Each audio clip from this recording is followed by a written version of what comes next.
Ooh, all right. Hello, hello, hello. Welcome back, everyone. As you know, I am your host, Alechia Reese of the Got Value podcast, and I am here with a phenomenal woman who I cannot wait to start this conversation with.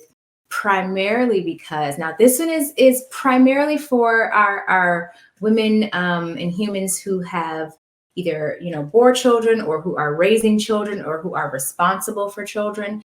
Men, I know you can gain some gems here as well.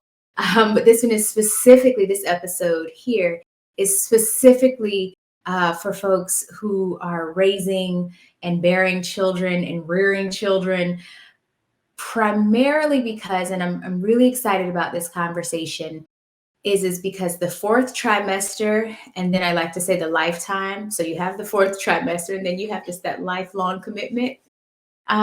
We don't talk enough about the support that's needed. We don't talk enough about how you rediscover this new person that you are, because it's not just their birth date, it is your transformation date. I don't care if it's baby number one or baby number 15. Good luck to those who have had 15 children. Um, but there is a level of support that's needed from not only those who are in your life, but also grace and support that you're going to need to give yourself. So, Elizabeth, I'm so happy to have you here. How are you? I am great. Thank you for having me. And thank you for such a beautiful introduction. I think you really, really encapsulated that, what I do. So I can't wait to talk more about it. Good. Yay. Yes, yes, yes. So I always like to start every single conversation, and my preference is always to call them conversations, not necessarily interviews, but conversation with you kind of telling me who you are, primarily because I'm a firm believer in knowing who you are and being confident in whomever that is informs every choice that you make. And so who is it that you say you are?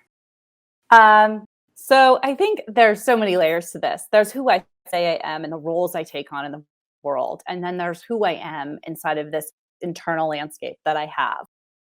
If I were going to boil it down to a sentence, I would probably say that I am an independent woman who thrives on connection and loves deeply and is ever evolving. But really, like in thinking about that question, one of the most powerful things I think I've come to be and in my own confidence is acknowledging my dualities or pluralities as a woman and embracing those. So I think for a long time, I thought like, well, you have to be one way, or I need people to see all of these parts of me. And as I've grown and evolved, I've recognized like sometimes I don't need all the parts of me to be understood, to be respected. Yeah. And sometimes, and you don't have to be singularly one thing or another. Very, very true. It's understanding that you don't have to just be one way, and it is okay for you to thrive in your multi hyphenate self. It's okay to have, even honestly, and I think you said it, where you were saying like dualities. Sometimes those dualities, sometimes they are competing against against Yeah. themselves, and that's okay too. Like, I think we've got to get to the point to where perfection isn't our goal, but progress is, right? Yes. And Yes. two, 100%. yeah, like it's okay if things weren't perfect. Like, I really, really wanted to cook dinner for my daughter last night because I find great joy in cooking. I get it. Some people, they detest it. I find great joy in it.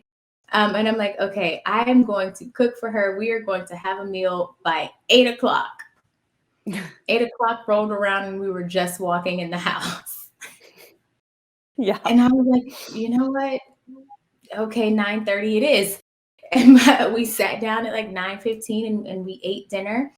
And I'm like, you know what? It's not perfect. I really, really Right. wanted to do this by a certain time, but progress in that at least I cooked instead of ordering Right. in. So Right. the And little that wins. progress can look different in so many, and Yeah. perfection can look different too. Yes. And that changes as we grow. Yeah, and that's a big one too. Like, what does it look like for us to be okay with it looking different? Like, Right. what is this fascination that we have to have things look the same and be the same? and feel the same. And it's like, then you get into the point of where you're constantly comparing. And so you're missing out on the best of things because you're consistently comparing it to either what it once was or what it should be or what you would hope it were to be. And it's like, well, what about what it is?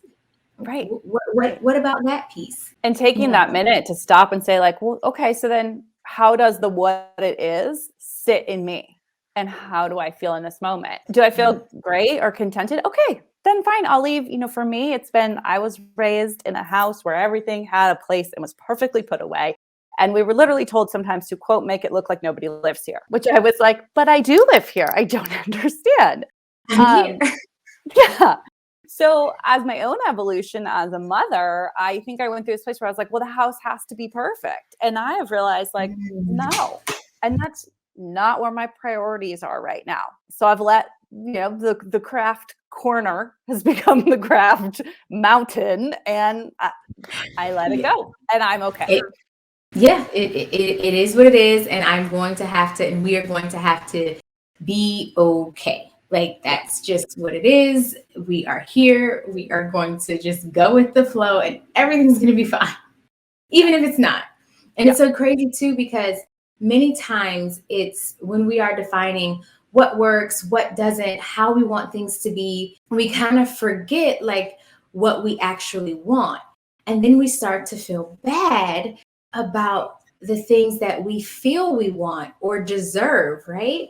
And then for so many people, they feel as though that word deserve, that it is something that is unreachable, or feel as though like, oh no, we're asking for too much if we say, well, I deserve this. And so we don't even feel that we deserve the best, that we should feel our best, or even that we deserve to live a life that is expansive or abundant even. And so how do we begin? Because I believe everything starts in the mind. So how do we begin to shift our mindset to believe in what we feel we deserve? Oh, that the word deserve, I love it. And in this context. So so on my own tagline for my business is you deserve to feel good. And it's interesting. I came to this like shortly after a day of saying out loud in my house, like, I hate the word deserve, because my kids would walk in and be like, well, I deserve dessert today because I, cleaned my room. And I was like, no, you don't deserve a dessert. Like, that's okay. You can have dessert because we're having it tonight. But I think that really goes down to this is part of the reason why we struggle with what we deserve is that we often end up tying it up with entitlement. I think the first mind shift is to try to understand that being deserving and worthy of something is not being entitled. When you actually boil it down to it and look at what you really want in your life, and a lot of us are taught not to sort of want material things or not to want too much for yourself, right? You just, be happy with what you have. And I think if you start to look at these things that you want, maybe it is to make more money, maybe it's to get a new house, or maybe it's to have more time. Ultimately, there's values underneath those wants. And they're driving it to that. So it's saying, maybe I want to make more money so that I can provide these opportunities for my family. Or maybe I want a bigger home so I can bring people I love in because I love to bring people together. Yes. And sometimes too, it's maybe I want this new car because it'll make me feel like all the hard work is worth it. Yes. And And it's okay if it's centered around you too.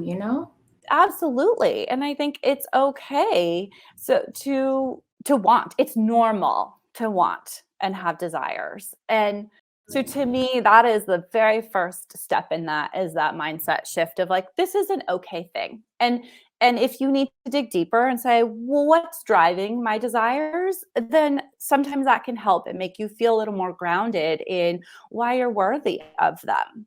I Yeah. love that. Especially the let's go deeper. If it feels uncomfortable for you saying you want something or you deserve something, let's go deeper to see why is it that you wanting something or desiring something feels bad to you. Yes. Yeah. Like, why does it feel bad? And then if you can get to the root of why it feels bad, then you can feel better about saying, hey, this is what works for me. Right, right. This is And what you I can like.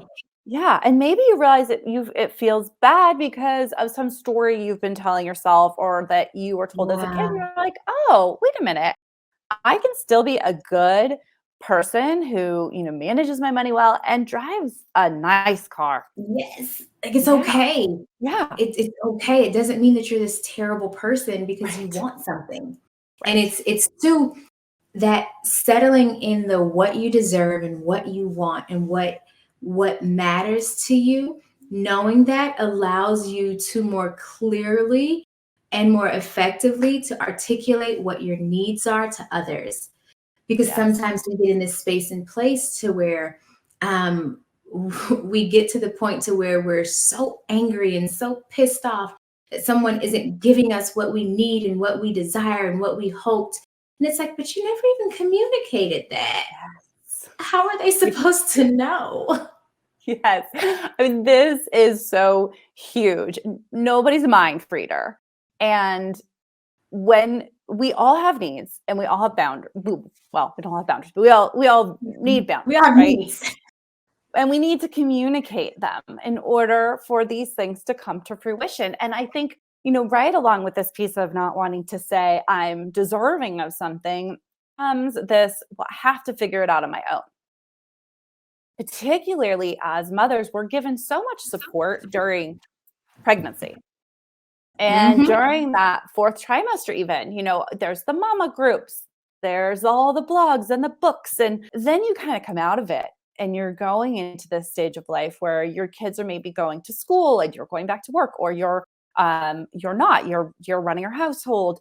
And there's just not a lot of advice on how to be other than curated Instagram feeds, which can be really overwhelming. So I think this piece of saying, like, it's okay to voice what you need and to ask for support along the way really needs to become normalized in our culture. Absolutely. And you said a key part there, to ask for support.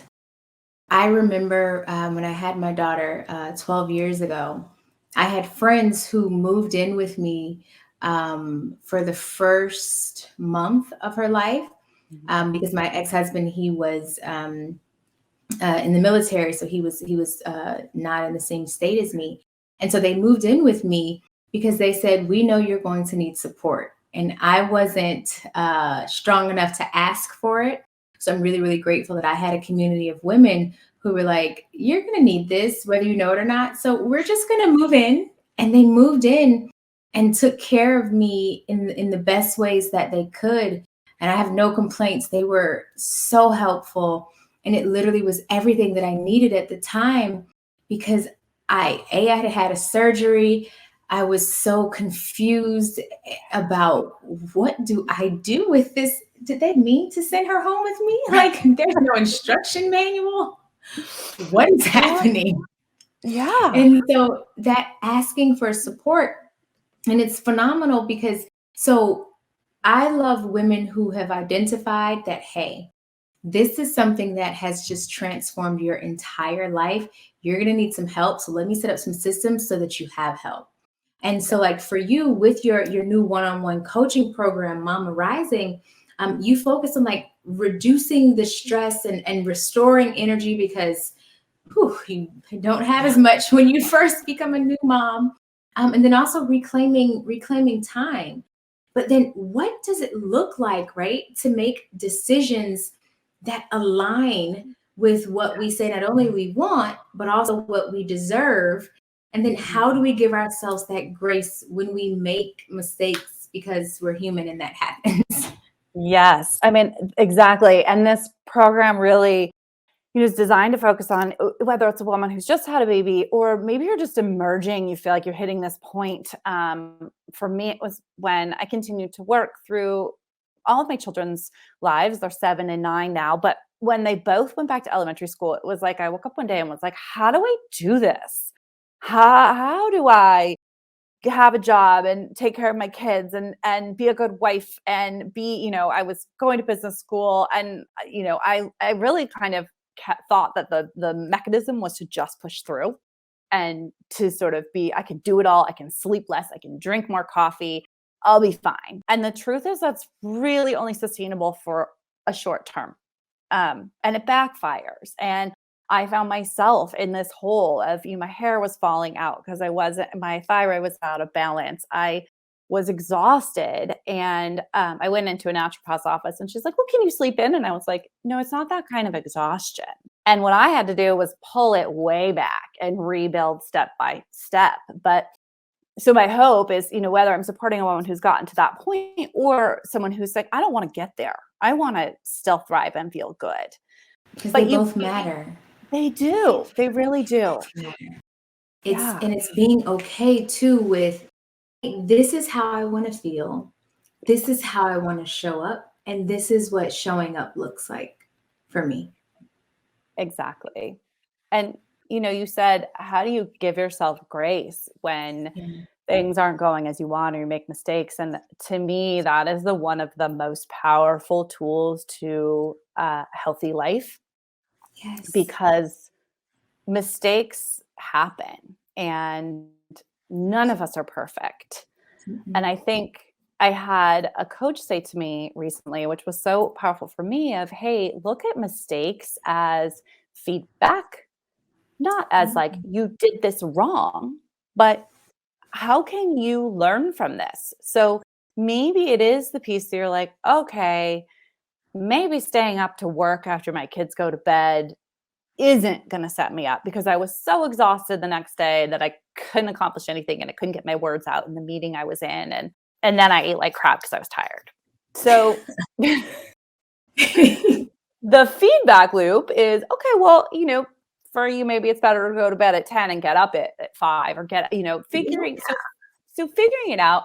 And then also having these tools so that when those things happen, you have something to close the stress loop. Is it breath work? Is it cranking the volume in your kitchen and dancing your butt off to a song? Which is one of my personal favorites. Mine too. Yes.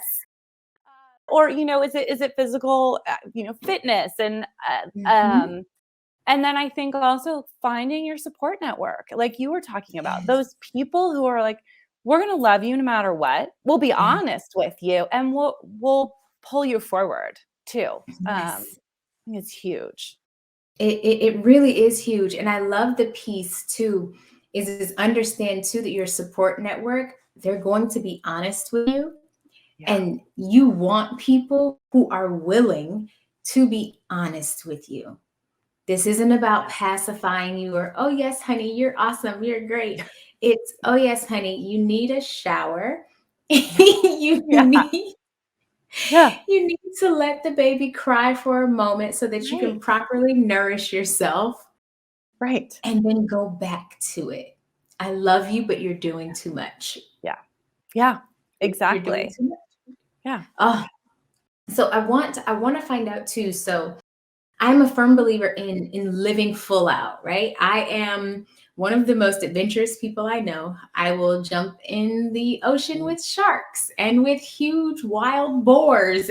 And I'm that girl. I will get on jet skis and go whale watching on jet skis. Like all of these things I've done. I will jump out of planes in crazy faraway countries like Australia. Like I am one of the most adventurous people that I know. It scares some folks. I'm so adventurous. But for me, that is my definition of an empowered life, not allowing the things that scare me to stop me from doing something that I would find exciting. And so when you talk about like leading an empowered life, like what does that look like for you? Yeah. Oh my gosh. First of all, I love that. You were awesome. So for me, similarly, actually my goal this year is to say yes to things that terrify me, but I know will bring personal and professional growth. So that I am definitely on par with that. But in addition, I think to live an empowered life means that you are setting your own goals and you are the one who's taking the steps. So I like to quote, I think it's Greg McKeown, who has a book on essentialism. And he says, Yes, I love that book. if you aren't determining your priorities, somebody else will. And that's an empowered life to me. It's determining your own priorities. That right there is the reason that it is so powerful is because we a lot of times give away our power. We give it away. We pretend as though we don't get to decide the who, the what, the why. And when you do give away so much of your power, you tend to forget that you even have it. Like, oh, wait, Yes. I have that? That exists for me? And this is whether or not you have a child. When you keep giving away and giving away and giving away, you are no longer in position to tap into the very real power that you have, because just like a muscle, if you don't use it, it tends to get weak. You got to actually use it. You got to work it out, move it out, you know? You got to do something. Exactly. And it comes out in so many ways. It comes out in our language. I think as a culture, especially as women, we apologize a lot. I'm so sorry. Could you replace the lettuce with the spinach? You know, so rather than saying, "Hey, thank you," would you be able to make this accommodation? Or, you know, "Hey, I don't understand what you just said. Would you be willing to re-clarify it?" Rather than, "I'm sorry, I don't understand," because you know that's putting you in this place already where you're saying like, "Well, it's my fault," and it doesn't have to Oh, be yes. a fault. Yeah, it's taking blame where there's no place for blame. Right. It's saying this is what you prefer. It's so funny whenever I take my daughter out to eat at restaurants. It's the greatest thing ever to me to watch her order, because I was always raised, and I know it wasn't an intentional thing, but I was raised to be small, Mhm. to not rattle any cages, to Mhm. not open my mouth too much, to just go along to get along. And unfortunately, I came out as a rebel from birth, asking all the questions, deciding that this doesn't work for me, so I'm not doing it like this. Mhm. So, it was a challenge with my mother and I. She said I really presented her with a lot of challenges. And so with my daughter, I intentionally did the opposite. And so when she goes out to eat, instead of asking with apologies, she's so sure of herself. For like I think her 8th birthday, she's like, "Well, I would like lobster and prawn." I didn't know what a Love prawn it. was until I was 22. The girl's got good taste. Like, what She's was warming up a my prawn? heart. I love it. I mean, I knew what a prawn was when she asked for it, but I'm just like, how do you what? And so Right. we get to the restaurant and she sits down, and she's so astute, and she sits down and she's like, "So I would like the lobster, but can you please make sure you replace the crawfish because I don't like crawfish? Oh my Can you God. please replace it with the prawns because that's my preference. It's what I like better." Amazing. And I'm just looking at her, and sometimes my old conditioning comes up and I'm like, "Oh yeah, I'm so sorry." And then I had to keep catching myself like, "Why are you apologizing? This isn't Right. charity. You're going to pay for this meal. There's Right. no Right. apology needed." Yeah. Exactly. But it's reconditioning ourselves Yeah. to be And okay. it goes into so many aspects of our life. And I think for me, one of the biggest things that I did to sort of empower my own priorities was stepping up and setting boundaries around my time. So I had been in a position where, starting my own business as a health coach, I work for myself. And I also, I have been fortunate that I previously ran a nonprofit, but I more or less set my own hours. So I was Mm. simultaneously always working and always available, and realized finally that my time wasn't my own. I was the constant carpool driver. I was the default parent if anyone was sick. I was the dog walker, all of the things. And then especially once All the the pandemic things. hit, and yeah, and everyone was at home. And then people went back to school, but it was shorter days. And so the time I had to work got shorter and shorter. So I finally, after getting angry and frustrated and sort of going back to what we were talking about earlier of not speaking up and saying this isn't working for me, I finally put a plan in place. And I was like, all right, I need to have a dog walker a couple of days a week. I need to have somebody 2 days a week who takes the kids after school. And I need a carpool. And I stood up and spoke up, and people got on board with me. And it completely changed the way I felt going about my days and my own worth. Absolutely. And it really is asking for what you want. Like even, I'm auditioning life partners right now, trying to decide, which one, fits and works best with the type of lifestyle I want to lead. Yeah. And so one of the ways I test, and not a test, but one of the ways I gauge, I think that's better because you shouldn't be trying to test people. Like that's a different frequency and energy that I don't want to be on. But one of the ways I gauge in which this person might work for me is just in normal conversation when we're talking about what life, what we envision our life to look like. I always say, I would be more than happy and super excited to bring more children earthside. But I also want to make sure that I have the support that I need. And that includes having, a housekeeper. It includes having, especially in the beginning, a night nanny, a personal trainer so that I can get back to, who I am physically. And then a chef who can assist me in ensuring that I'm eating well as well. And based on their response, I determine whether or not this would work for me. Yeah.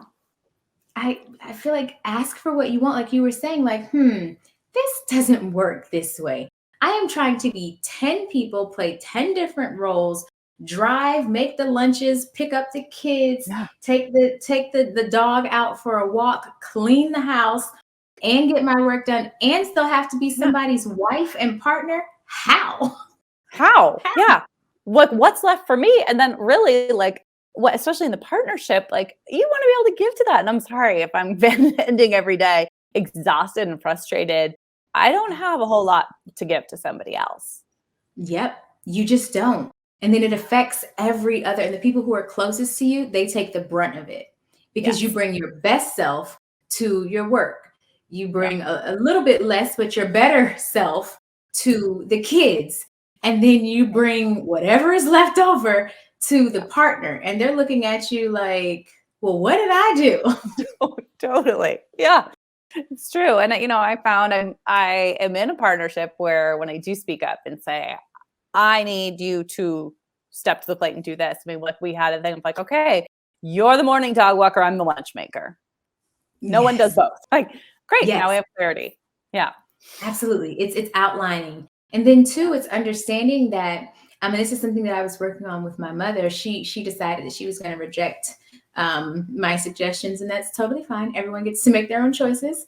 I was trying to help her understand, the foods that you eat, it really does have a direct, it's not indirect, it is a direct impact on what you're able to do and to produce, especially if you are a person who is, a high performer, or you desire to do a whole lot in the 24 hours that you have.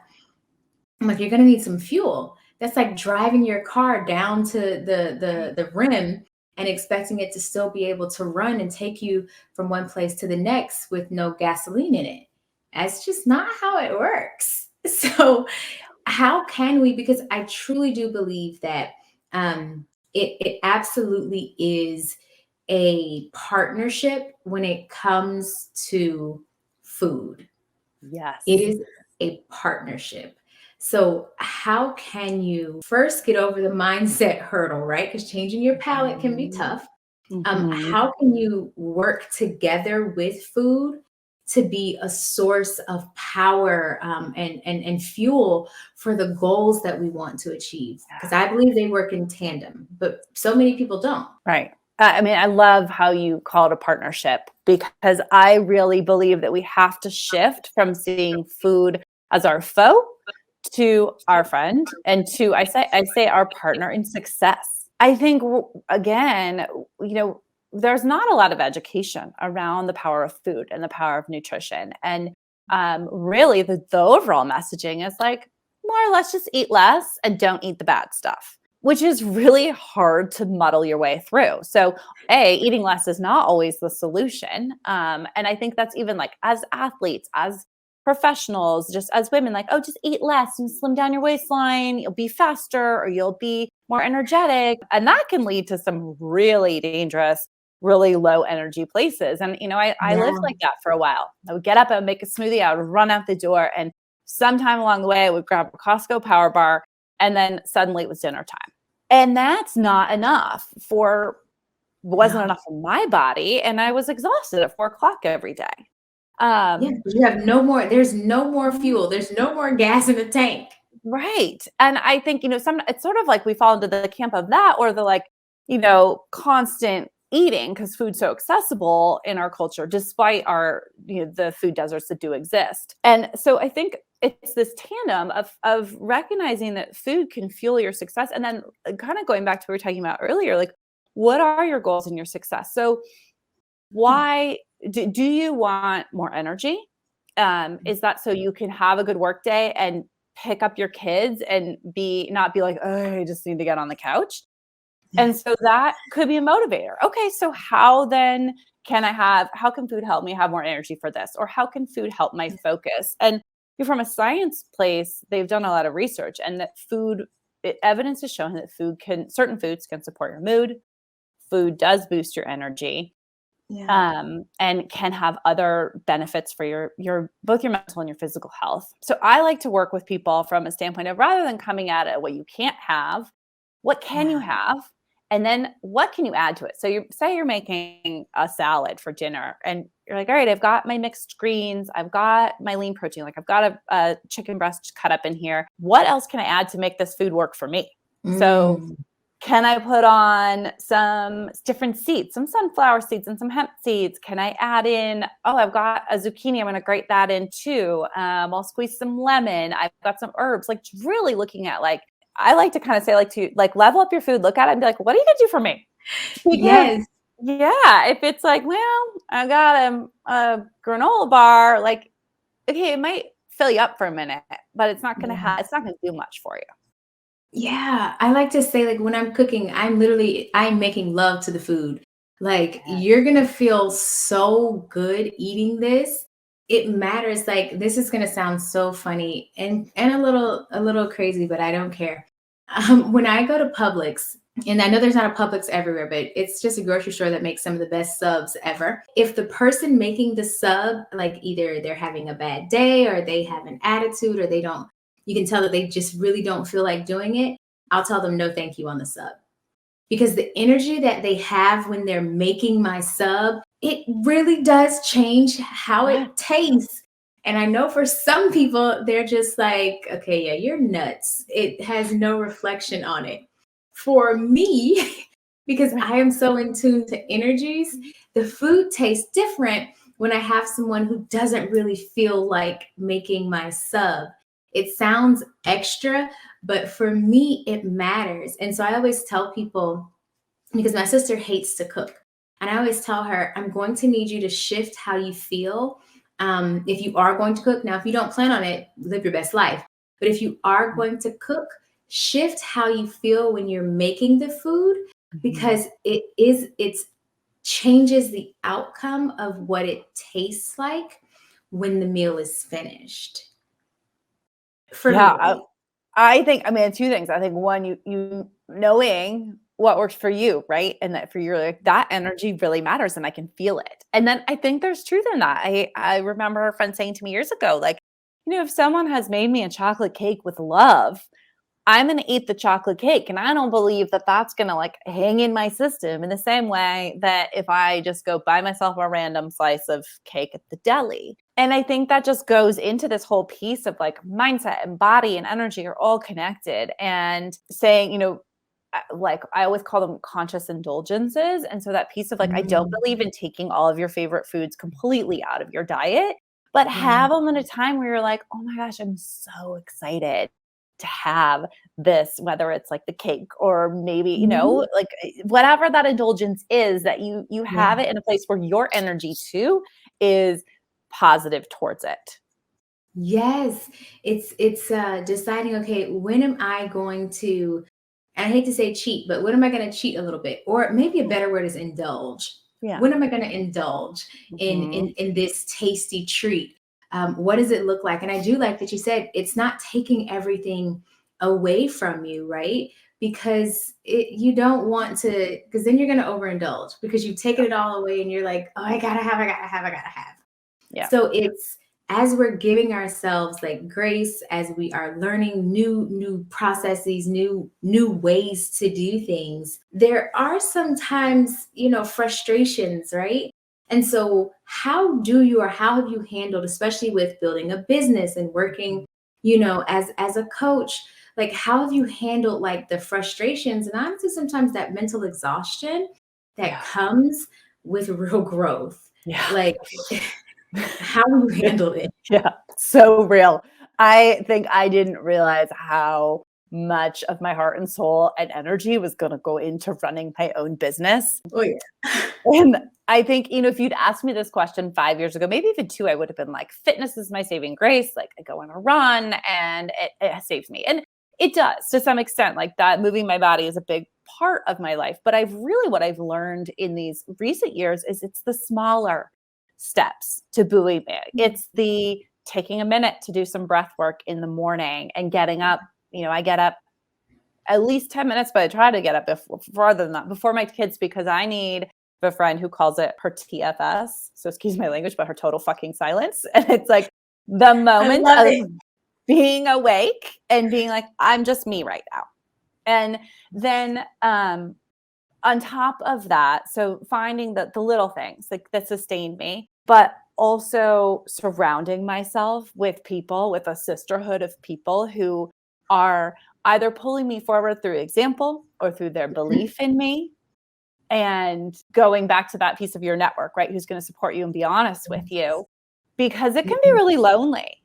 And you when you're your own everything and you're like, oh, I don't know, should I do this or do that? And sometimes you hit this point where like, I just don't want to make another decision. Decision fatigue.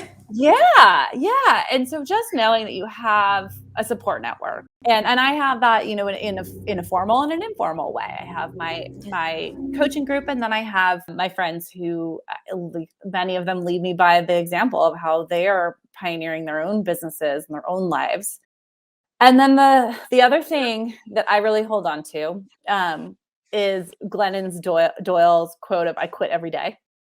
So I don't know if you've heard this, but when people are like, well, how do you do it without quitting? And she's like, I don't not quit. I like get up every morning and I go through, and then I hit a point at the end of the day where it's like, okay, I can collapse into the couch, or I can just be present with my family. For me, it's like I can go crawl into bed with a book. And that knowing that like, okay, I can have that moment where I'm like, I quit, and then I tag back in the next day. Exactly. Like I get to quit right now, but I'm gonna come back. Yeah. It's so I true. love that. I love that. And that's another form of giving yourself grace, right? Yeah.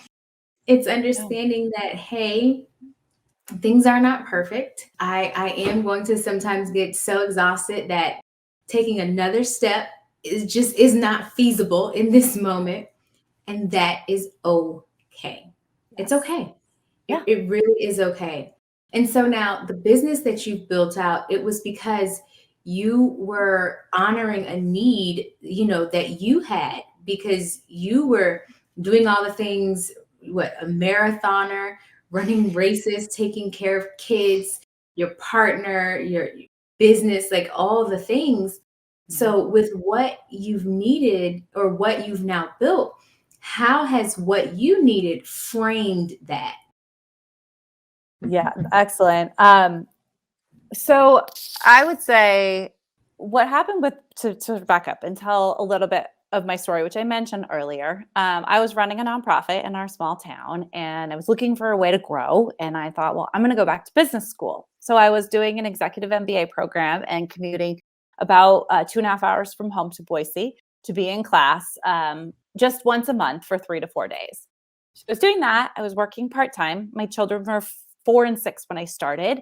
And I had already earned a spot in the Boston Marathon. So I was like, well, I'm not going to quit this. I'm still going to do this. I can do this all. And and I did, but it didn't come out pretty in the end. And as I mentioned, I drove myself into fatigue and into a place where I was undernourished and overcaffeinated and overexercised. And I really wasn't sure kind of what way was up and how was I supposed to continue as this woman who had all these aspirations, but really wasn't well. And right around this time, a lot of press started to come out as well on athletes, female athletes. So a lot of the Nike women who were coming forward and saying, yeah, I've struggled with eating disorder, and it has been sort of what's been promoted. I haven't been taught how to take care of myself. And it all clicked for me. And I realized that I was like, I need this nourishment. I need this understanding of how to take care of myself to thrive.